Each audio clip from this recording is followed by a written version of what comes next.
Some days you ever wake up, you look in the mirror, it's probably like 10 o'clock, you having a great day. You brush your teeth, you got your favorite bowl of cereal, and you go outside only to be dismutted, only to have that perfect opening, that perfect morning, that perfect day ruined by the likes of a character. See, that's me. That's a struggle that only I can relate to. And as the only person on this earth who can relate to that struggle, I, Super Dr. Professor Malcolm, am gonna break down to you some of the most insufferable pieces of fiction to ever grace the mindscape that we call real life. So we gonna start first and foremost with the greatest victim of all time. Give me Kiriko. Here comes a new challenger.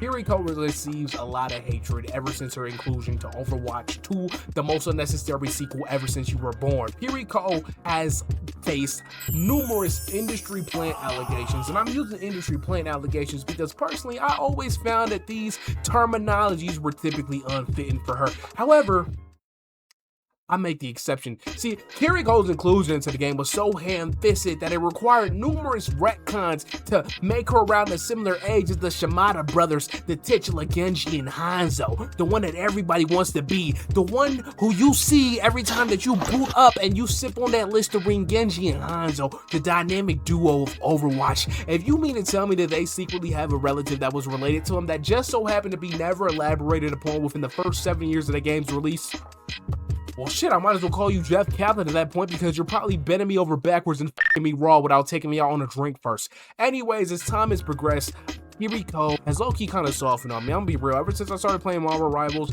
and I've heard her performances as Penny, I was like, man, you know what? Maybe I just had too much unfair hatred for Kiriko. So that's why we gonna replace her with Penny Parker. I've never had a character with a kit design that's supposed to be so asinine and backwards.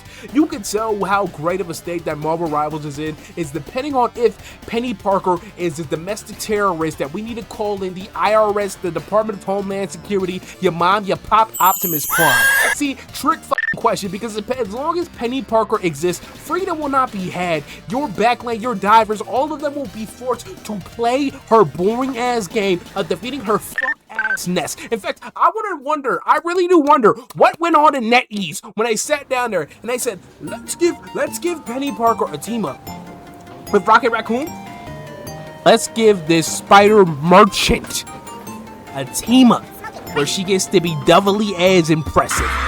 All that. Penny Parker is egregiously dog shit, and it's so funny to see her get pushed in so many different outlets. Not that I'm always complaining, because I think showing off different characters that typically don't get a lot of shine is a great thing. But my question is, why hasn't this returned in her own form of a comic? It's so easy to make a fucking comic book in comparison to have to go through the troubles of animation to the troubles of having to build an entire game. She don't got a single comic run that she can push all left, right, and center. You want to talk about an industry plan? Look at our industry plan right then and there. In fact, if you want to make the claim that, oh, well, we need Asian representation in these games, so what better than to put the Asian Spider Person? Put fucking Silk in these games. Silk has sat in the corner ever since a group of white niggas wanted they Asian shoddy so bad, they gave Peter Parker an Asian baddie and started talking about, well, they gotta reproduce because they got spider pheromones so they can live out their fantasy, because anytime they try to talk to anybody on this earth, they got regurgitated by the sheer stench of the that stayed marinated in their pants for 45 fucking hours. So trick question, it's not Luna Snow who's on this list, it's actually Penny Parker, because Penny Parker doesn't have a right to exist. Now, number two, this might be a little bit controversial. Go ahead and give me Huey from The Boys. Now, The Boys is not over yet,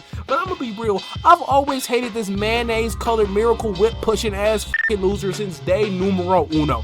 Huey goes through the same arc every fucking season of trying to hold the boys together, looking at Butcher, be like, Butcher, I don't like you. Okay, we need to, and being a stuttering fucking mess. Now, we can talk about how, oh, well, Huey's supposed to be representative of the Hope, and I'm gonna be real with you themes and such ass niggas, I cannot fucking stand you themes and such ass niggas, because I don't care if the theme is world peace, world hunger, racism bad, Donald Trump bad, if all you got to say to me saying the character I don't with is, well, they contribute, shut the fuck up. I'm gonna take you out back. You wanna see a theme and such? I'm gonna take you out to a nice dinner. We gonna go sit down. We gonna go sit inside the Cheesecake Factory, and we gonna order every single thing up on the menu. I'm about to go hit up Red Lobster and ask for a speed run delivery. We gonna be eating lobster, crab, crawfish, cheesecake, all of it. You know what's gonna happen? I'm gonna look you dead in the eye and I'm like, yo, this is a great, magnificent night. Let me go ahead and let me get my wallet real quick. And I'm gonna back out the door. I'm gonna hit the I'm gonna get out the fucking building and I'm gonna full sprint, full Sonic hands behind my back sprint all the way to my car, and I'm gonna drive the fuck off and leave you with the $4,500 bill. Cause holy fucking shit, anybody who likes Huey, these nice guy basic stereotypes, that really don't got nothing going on for him. And the worst part about Huey is he's always playing out of his fucking league. Why is he sitting there and putting up the immaculate numbers with Victoria Newman? Huey, the plain sliced Wonder Bread ass nigga, bro. And you might be thinking, oh, well, you know, do you just hate fucking white people? No, I don't. Butcher's in this show. Butcher, oh, Huey, Homelander, don't me bullocks, and now we have to spend another season making the you Homelander virus, only to not fucking kill the nigga, and then I'm gonna be evil and get my son right. Fucking diabolical. Like, nigga, shut the fuck up. It's been goddamn almost 10 years of the same plot happening in real time. Is it entertaining? Yes, I actually like my slop every now and then. I like turning my brain off and watching this nonsensical bullshit. However, is it reinventing the wheel? Absolutely not. And every time I think about how great The Boys is, how every time I'm like, damn, you know, it might not have the greatest, strongest character writing of all time, but I don't need that. I can have an enjoyable show. And I get reminded, I get a little speck in the back of my mind, where I thought you died, and it's, you know who that is? It's fucking Huey. It's always Huey. This nigga sucks. He's just fucking annoying, and he's Get the fuck out of here! Better bitches than me. Anyways, number 3, give me the Blue Ranger from Power Ranger Samurai. I'm in the car right now. I'm doing 90 on the freeway. Holy shit. I've never seen somebody be such a bitch before in my life, okay? And I played Discord fighters. I've read Tsukihime. I've read Dandadan. And I've never seen the real life embodiment of a dog. And I don't mean dog as in, don't call him bitches, bro. I mean dog as in you are an obedient servant who serves no purpose but to lick the ball sack of your white leader. It only takes a little bit of white brainwash to activate the cool chip. Because I always thought he was gonna do something cool. I thought, hey bro, he a black nigga, he a water nigga, he can swim and shit. He don't do nothing but lick the ball sack of the Zac Efron lookalike who probably should have been the stunt double in the in the Bet On It music video. Because I kid you not, I run you right now. Gun to the back of your temple. Name 5 cool moments that Kevin from Power Ranger Samurai has. And the gun blew up. It blew the fuck up. Like, I kid you not, it's so disrespectful because as a little kid, right? People be like, representation doesn't matter. Yes, it does, because I'm watching all these cool people from different ethnicities. The samurai nigga, the Japanese nigga. Oh, white boy, you cool as shit. I'm gonna make you the leader of my Samaranian group. And the nigga's like, yeah, I got this.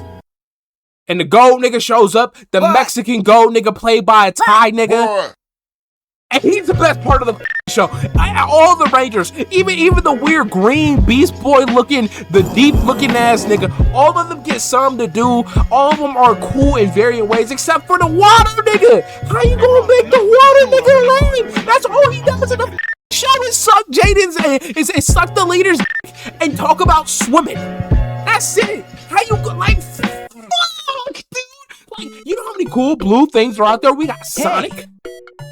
Sonic again? Not Mega Man. Definitely not Mega Man. Blastoise, Froakie, Greninja, all these cool blue niggas, and you got the Blue Ranger, the Blue Black Ranger, okay? And he's f***ing ass. What the fuck is we doing? Now, let me get to my more controversial one. This nigga, oh my f***ing god, this nigga. I've never had this much hatred in my life. So, not too long ago, I've been reading Bleach, the hit manga by Tite Kubo. And I'm gonna be real with y'all, Bleach is heat. Bleach has probably one of my favorite main characters ever in Ichigo Kurosaki. In fact, I even messed with his whole title, a substitute Soul Reaper, meaning he not like them. He not cut from the same cloth. He's supposed to be here. He the greatest of all time, and he's a sub. He's supposed to be on the benches so the real niggas can play, so the real stars can play. You know the problem? Lowkey, one of my issues with Bleach is I think all the Soul Reapers to varying degrees are all fucking bums. They're fraudulent. They're low-key one of the lamest, weakest squads of all time, because anytime it's time for some jobbers to fight, anytime it's time for them weak-ass side characters to throw hands, I'm bored. I'm slumped over in my chair like Charlie Kirk on November 11th, okay? November 11th is crazy. It was September 11th. It's September 10th. Anyways, I just find them incredibly boring, except for a few couple of them, but the worst of them all, the worst of them is this white-haired, frankly, loser named Toshiro hits a guy, just like I did beforehand. Put a gun to your head and name three cool things that Toshiro does. And you know the funny part? He got an ice bankai. His whole power is based off ice. So you think he has to be cool by nature, but somehow these are the hottest fucking ice beams I've ever seen in my life. Cause holy shit, in a franchise full of Mr. Put It On niggas, Toshiro proves that you too can be equally lame. You could be surrounded by a bunch of fire-ass, flagrant people, and none of that coolness and aura is gonna rub off to you. You gonna always look like a bitch. Anytime Toshiro's on screen, I get bored. Anytime Toshiro's on screen, I'm gonna close the manga. Anytime Toshiro's on screen, I wish I was reading Rent a Girlfriend, because at least then I can make the claim that I gave myself a temporary lobotomy so I can enjoy the very rudimentary aspects of that dog-ass story. Toshiro Hitsugaya is the cool resemblance of everything I hate in Bleach, and this nigga's not cool. He got no sauce. You can sit here once again, you could come up and you can talk to me about the themes and such bullshit, and the themes and such of today's lesson is being a bitch ass, loser ass, little ass kid don't mean shit. The coolest thing Toshiro does throughout the entirety of Bleach is a setup by Aizen. Aizen had to give this nigga an ore lob for him to ever have any type of ore, any type of coolness, any type of fucking anything. And you had to get an ore lob from one of the sauciest people of all time. Does that fucking count? That's like me looking like a good player because LeBron James gave you an assist from half court. We not talking about that weak ass shot you put up. We talking about the amazing assist from the glorious fucking king of all time. What are we talking about? In a whole franchise full of sauced up, swagged up ass people, you got Toshiro hits a weak ass Gaia. Hakeem ass Gaia. Holy shit. I just can't put it into words. In every battle shonen I have ever read, no character gives me a sense of dread when I turn the panel and see their ugly ass fucking face more than Toshiro Hitsugaya. Rangaku, whatever the your name is. I'm so sorry that nigga's your captain. In fact, I feel like Kendrick Lamar anytime this nigga's on screen. You know why? Because all I can think about is, damn, I want to diss this nigga. I want to kill this nigga, bro. I hate Toshiro Hitsugaya. Do I got a reason? Lowkey, no. And I don't care. That's it. I'm done. Stop the show. Ironic because the Iceman was a nice man. Now I'm hot and cold. Get the fuck out of here! Hey, Ron, enough with this dude already, Ron. Enough with him. I'm sick of this dude. Window outside.